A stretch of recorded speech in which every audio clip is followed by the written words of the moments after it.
Baik, selamat pagi para mahasiswa sekalian. Selamat bertemu dengan saya, dosen pengampu, salah satu dosen pengampu untuk mata kuliah ekonomi internasional. Mata kuliah ini adalah mata kuliah yang diajarkan di semester genap, ya, di mana untuk kelompok dosen mata kuliahnya itu ada 3 orang. Saya pertama Daniel Colin, kemudian ada Pak Nico Benjamin, dan yang berikutnya adalah Pak Irvin. Kami bertiga akan memberikan penjelasan maupun pengajaran untuk mata kuliah ekonomi internasional ini.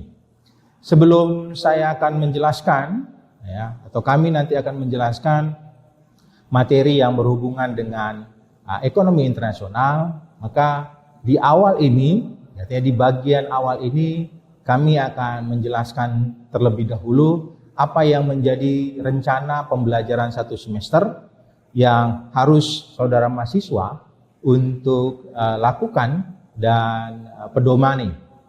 Untuk identitas mata kuliahnya, ini adalah mata kuliah yang berada di program studi manajemen, kemudian ada di semester 6. Mata kuliahnya bernama Ekonomi Internasional dengan bobot 3 SKS.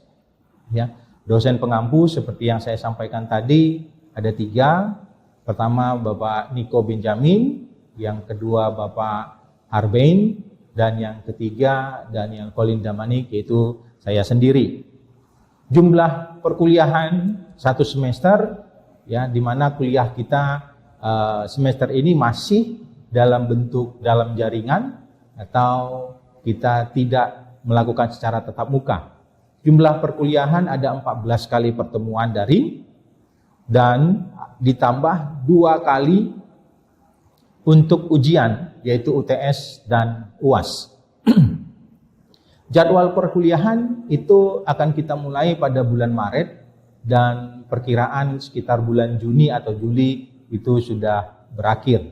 Bulan Maret tahun 2021 sampai dengan Juni atau Juli 2021. Bentuk perkuliahan yang akan kita lakukan, pastinya saudara karena sedang berada di atau masuk semester 6, kita masih melakukan pertemuan kuliah yang sifatnya adalah secara daring, di mana media pembelajaran yang kita gunakan itu ada perangkat lunak dan perangkat keras.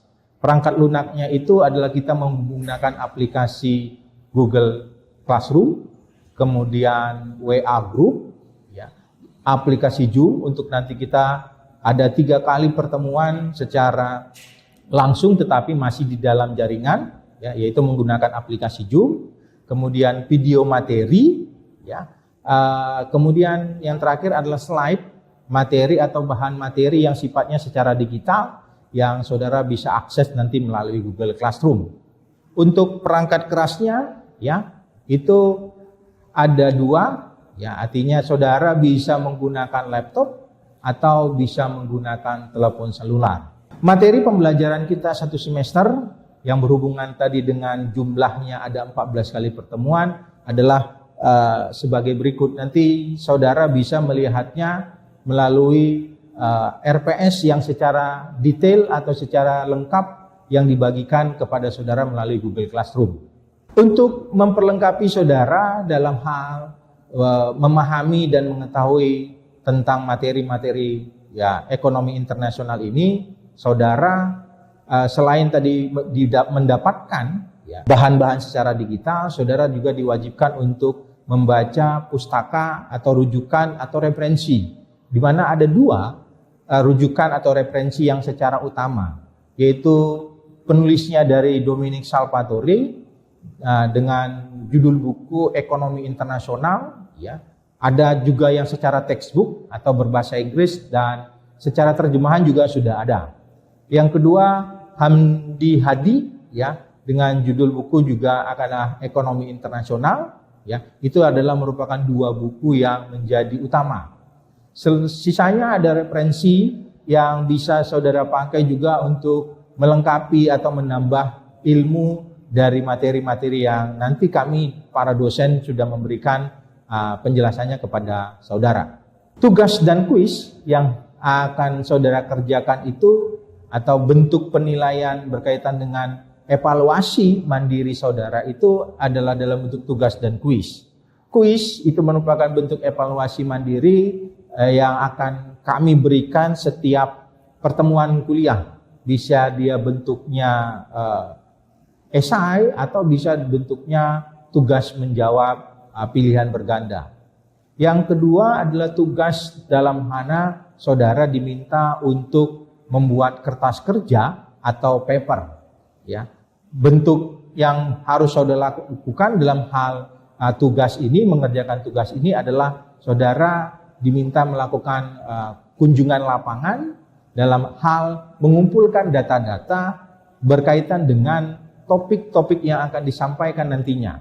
Ya, sebagai contoh saya akan sampaikan adalah topik berkaitan dengan bagaimana nanti kita akan melihat pengaruh perdagangan internasional terhadap ekonomi Indonesia. Jadi data apa yang nanti saudara kumpulkan? Yaitu data neraca perdagangan Indonesia.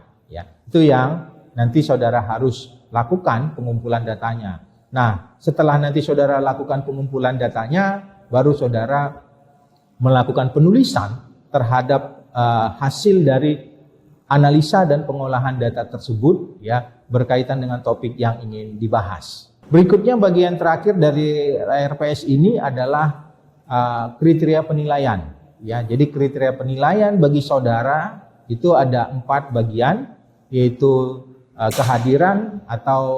kehadiran dan diskusi yang bobotnya adalah 10%, kemudian tugas dan kuis di mana bobotnya adalah 20%, ujian tengah semester bobotnya 30%, dan ujian akhir semester bobotnya 40%. Jadi itu kriteria penilaian bagi saudara nanti di akhir semester, ya, tentang apa nilai yang akan saudara peroleh. Jadi demikian dulu yang bisa kami jelaskan, ya, untuk saudara pahami dan pelajari lebih lanjut lagi dari rencana pembelajaran semester yang secara lengkap akan saudara bisa akses melalui Google Classroom. Terima kasih, sampai bertemu berikutnya. Oke, mahasiswa semuanya, selamat bertemu kembali. Ya, kali ini saya mewakili dari 2 dosen yang lain, ya, yang akan menyampaikan tentang materi yang pertama dalam rencana pembelajaran kita 1 semester, ya, di mana materinya adalah topiknya berjudul Gambaran Umum Ekonomi Internasional. Ya. Apa pengertian ekonomi internasional itu? Nah, pertama, bisa dikatakan ekonomi internasional itu adalah cabang ilmu ekonomi yang mempelajari pengambilan keputusan dalam penggunaan sumber daya yang terbatas dalam memenuhi tujuan ekonomi. Ya, jadi karena ilmu ekonomi internasional adalah bagian dari ilmu ekonomi, di mana pokok permasalahan dalam ilmu ekonomi itu adalah keterbatasan sumber daya, maka ilmu ekonomi internasional juga akan membahas konteks yang itu. Ya, itu bagian yang pertama pengertiannya. Pengertian yang kedua adalah ilmu ekonomi yang membahas akibat saling ketergantungan antara negara-negara di dunia, baik dari segi perdagangan internasional maupun dari segi pembayaran internasional.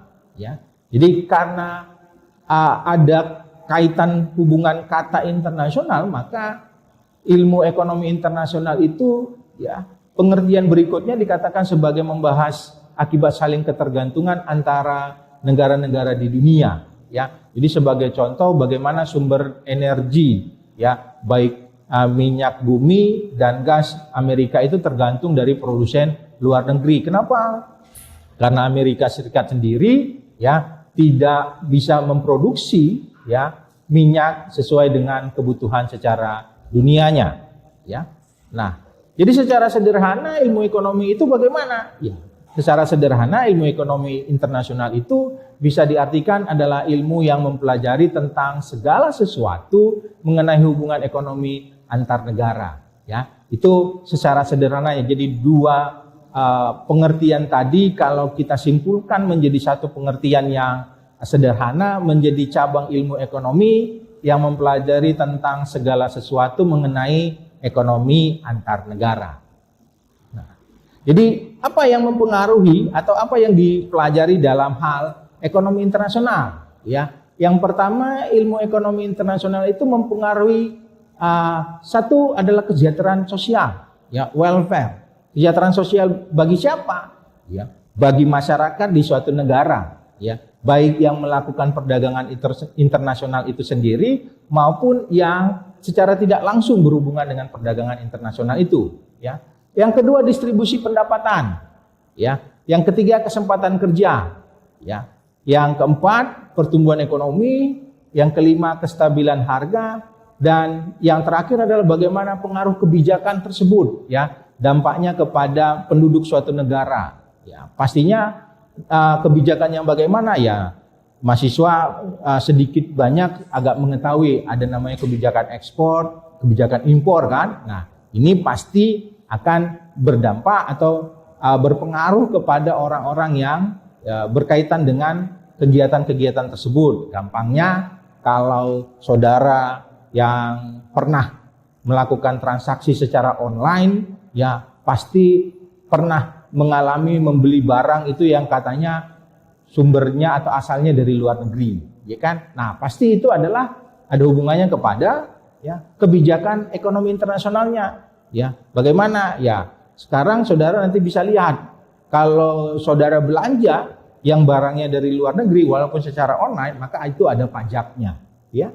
Nah, ekonomi internasional itu adalah ilmu ekonomi yang penerapannya berkaitan dengan hubungan ekonomi antar negara yang mana meliputi dari perdagangan barang dan faktor produksi dan yang kedua aliran modal. Kenapa dikatakan perdagangan barang dan faktor produksi? Ya, karena kalau saudara nanti ya membaca ya banyak tulisan-tulisan atau berita-berita kegiatan ekonomi di negara kita, maka salah satu perdagangan faktor produksi itu kan adalah kita, negara kita itu mengirimkan tenaga kerja ke luar negeri. Itu adalah salah satu ya bentuk dari contoh sebagai perdagangan ya faktor produksi. Jadi negara kita karena punya memiliki penduduk yang banyak ya dan ini bisa dijadikan sumber ya pemasukan bagi negara dengan cara bagaimana? Ya mengirimkan orang-orangnya untuk menjadi tenaga kerja di tempat yang lain.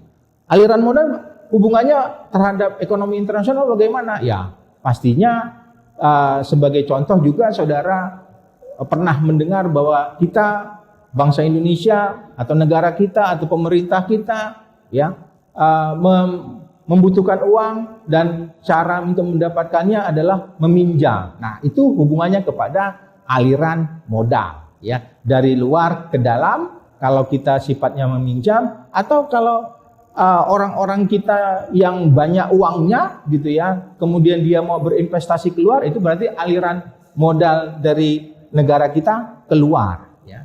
Ini hubungannya dari ekonomi internasional berkaitan dengan transaksi atau kegiatan antar negaranya.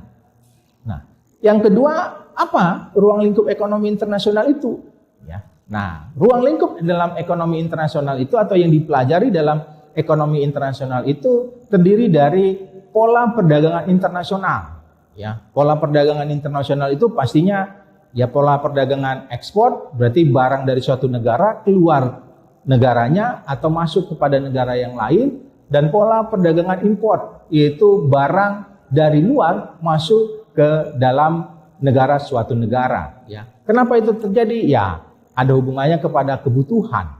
Ya, nah yang kedua itu berhubungan dengan neraca pembayaran internasional atau balance of payment, ya, yaitu terkait dengan transaksi dari perdagangan tersebut yang hubungannya kepada pembayarannya.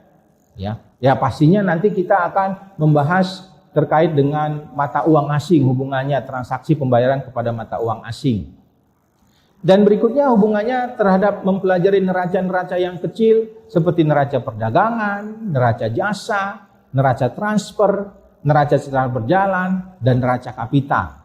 Nah, ini seperti yang saya katakan tadi di RPS, bahwa data-data yang seperti ini nanti yang harus saudara mahasiswa kumpulkan.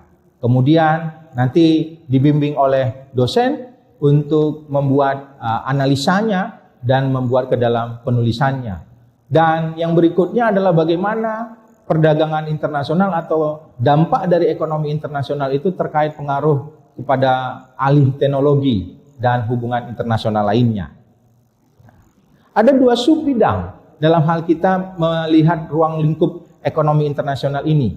Yang pertama dikatakan perdagangan internasional, yang kedua dikatakan keuangan internasional. Sehingga dalam pengelompokannya, ekonomi internasional itu terdiri dari 4 bagian, yaitu yang pertama teori dan kebijakan perdagangan internasional, yang kedua teori dan kebijakan keuangan dan atau moneter internasional, yang ketiga organisasi dan kerjasama internasional, dan yang keempat perusahaan dan bisnis internasional. Ya. Yang ketiga apa? Masalah dalam ekonomi internasional. Ya. Masalah dalam ekonomi internasional itu tidak terlepas dalam konteks masalah ekonomi. Ya. Kenapa? Karena memang secara ilmu ekonomi itu masalah itu ada dua, yaitu masalah kelangkaan dan masalah kepada pilihan. Jadi artinya pilihan bagaimana, pilihan apa yang bisa dilakukan untuk mengatasi kelangkaan yang dihadapi, ya, yaitu masalah scarcity dan masalah choice. Sedangkan masalah-masalah dalam ilmu ekonomi internasional atau dalam kaitan dengan ekonomi internasional itu adalah pertama meningkatnya proteksionisme di negara-negara maju. Ya, artinya negara-negara maju banyak upaya untuk membatasi barang-barang dari luar masuk ke dalam negerinya. Ya, kenapa demikian? Ya, ini ada dampak kepada gangguan pasar atau terkaitnya produksi yang bisa terhambat atau terganggu di dalam negeri kalau ya ada barang-barang dari luar negeri, ya, atau istilahnya sekarang yang saudara bisa sekali lagi ya mencari tahu informasinya, perang dagang antara Amerika dan Cina, ya, itu hubungan kaitan dengan masalah ini, meningkatnya proteksionisme ini. Ya. Yang kedua fluktuasi ekonomi dan ketidakseimbangan kurs valuta asing, ya. Kenapa demikian? Ya karena memang perdagangan antar negara itu salah satu persoalan yang akan timbul adalah tidak samanya mata uang di antar negara yang berdagang. Sehingga jadinya harus ada kesepakatan untuk membayar transaksi perdagangannya itu dengan menggunakan mata uang mana. Ya, makanya dalam konteks ini nantinya kita akan berhubungan dengan bagaimana kaitan terhadap valuta asing. Ya, kemudian paling utamanya bagaimana sistem ekonomi yang digunakan, ya, secara internasional yang bisa disepakati oleh semua negara kalau mereka melakukan perdagangan internasionalnya. Yang ketiga, tingginya tingkat pengangguran struktural di negara-negara Eropa. Ya, jadi negara-negara Eropa walaupun sebagian adalah negara-negara maju, ya, tetapi untuk beberapa negaranya itu tingkat ya penganggurannya sudah sangat tinggi. Ya, secara struktural. Ya, kalau saudara nanti bisa cari, itu ada beberapa negara di Eropa itu sudah dikatakan negara yang rugi, ya, arti ekonominya sudah bangkrut, ya. Salah satunya adalah Yunani. Itu saudara bisa lihat. Ya, dampak apa ya? Dampak dari ya globalisasi dan ekonomi internasional ini yang bisa saja jadi negara tersebut tidak siap, ya. Ekonominya atau pemerintahnya tidak siap ya mengantisipasi globalisasi yang terjadi. Yang keempat, masalah restrukturisasi yang dihadapi negara-negara Eropa Timur dan negara-negara bekas ya Uni Soviet. Ya, jadi karena Uni Soviet itu sudah terpecah, ya, maka banyak negara-negara baru yang muncul sehingga ini pastinya ya memunculkan kegiatan-kegiatan ekonomi yang baru juga ya di negara-negara yang tersebut, ya. Kalau di Eropa Timur terkait beberapa waktu yang lalu bagaimana Jerman Timur dan Jerman Barat akhirnya bersatu. Ya, ini di contoh yang ini adalah kekuatan ekonomi Jerman yang menjadi semakin kuat. Yang tadinya dua negara menjadi hanya satu negara. Ya.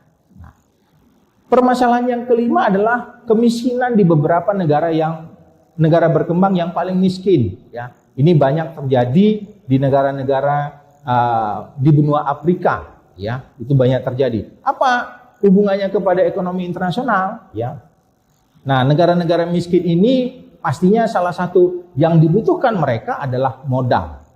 Ya, modal yang didapatkan bagaimana caranya? Dengan cara meminjam. Nah, kalau suatu negara melakukan pinjaman atau meminjam, apakah itu nanti melalui organisasi keuangan secara internasionalnya, atau meminjam kepada salah satu negara, sedangkan ekonomi di dalam negaranya tidak bisa dikembangkan, nah, ini kan pasti akan berdampak semakin memiskinkan negara tersebut. Ya. Nah, secara lebih rincinya nanti saudara bisa lihat di slide yang bisa saudara dapatkan melalui Google Classroom. Ya. Nah, berikutnya apa tujuan ekonomi internasional itu? Ya. Nah, tujuan mempelajari ekonomi internasional adalah untuk memahami pengaruh perdagangan internasional terhadap individu dan bisnis karena adanya perubahan dalam kebijakan perdagangan dan juga perubahan dalam kondisi ekonomi. Ya, itu tujuan pertamanya yang bisa kita lihat. Nah, sehingga studi ekonomi internasional itu akan membangun argumen-argumen yang mendukung kebijakan perdagangan bebas, ya. Sama halnya dengan mendukung berbagai tipe kebijakan proteksi. Jadi artinya apa?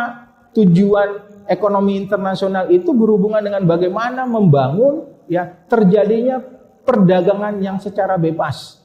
Ya, bebas maksudnya ya sesuai dengan aturan main juga tetap. Ya, namun tidak terlalu banyak negara-negara melakukan pembatasan-pembatasan ya terhadap negara-negara lain yang akan melakukan perdagangan internasionalnya. Nanti kita lihat dalam pertemuan berikutnya, ya berikutnya hubungannya kepada bagaimana ya kita menentukan apakah dua negara itu bisa berdagang atau tidak. Ya, yaitu kita menganalisisnya dari teori perdagangan internasionalnya. Ya. Selanjutnya, tujuan perdagangan internasional itu adalah untuk meningkatkan kemakmuran, artinya tujuan yang paling utamanya adalah untuk meningkatkan kemakmuran yang lebih baik bagi manusia, ya, yaitu mencapai dalam berbagai kegiatan-kegiatan yang dilakukan, misalkan melalui perdagangan antar negara, transaksi kredit, transaksi asuransi dan yang lain-lainnya, ya. Nah, bagaimana perdagangan antar negara dan ekonomi internasional? Ya. Perdagangan antar negara atau perdagangan internasional itu ya adalah perdagangan yang dilakukan oleh penduduk suatu negara dengan penduduk negara lain atas dasar kesepakatan bersama. Ya, penduduk yang dimaksud di sini berupa perorangan, baik individu dengan individu, antara individu dengan pemerintah suatu negara atau pemerintah suatu negara dengan pemerintah negara yang lain, ya. Sehingga jadinya perdagangan internasional itu menjadi salah satu faktor utama untuk meningkatkan gross domestic product atau produk domestik bruto, ya. Nah, apa faktor-faktor yang mendorongnya? Ya, ada 3 hal. Yang paling utama faktor yang mendorong terjadinya perdagangan internasional. Ya, yang pertama untuk memenuhi kebutuhan dalam negeri. Artinya apa? Karena produksi di dalam negeri tidak bisa memenuhi kebutuhan dalam negeri, maka kekurangan produksi dalam negeri itu didapat dari mana? Dari impor, ya.